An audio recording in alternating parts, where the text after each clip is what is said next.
Dedi kılşı homildiye şarkay. Hok uro kâşünye özeriyo xandeşin xattırın kiyepş.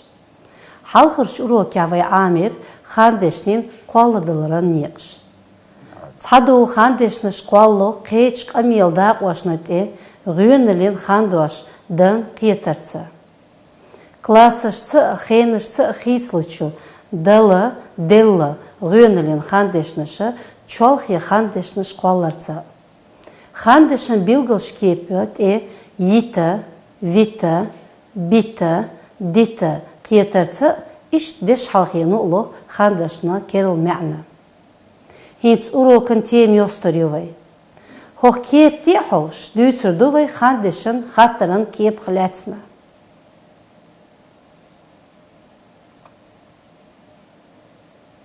Da hosıl beş hoq kiyepi.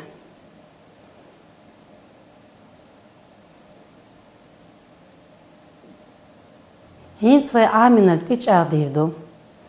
Дая зирю предложенияш. Xandeşin xattırın kiyepişna buh ses hoqş. Homaj dige vaq neri? Aslan kan mangal voğur vuytiya. Dat jijik de ani. Ahmad gowur xit yigiri tiyeşa. Tov şallur yuytiya. İslam balık vaqari tiyaha. Şu qitsant edilirz, muğlarda hoğsırdı vay.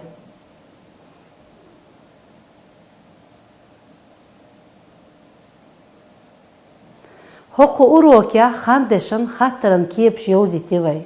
İşt xandeşin niş xattırını tiyeşa da qalgaş huatta tırloy xi, tser niyazların baq onuş yevzi. Tsut yavay urok çek yol, adik yuayl, marş oylşu.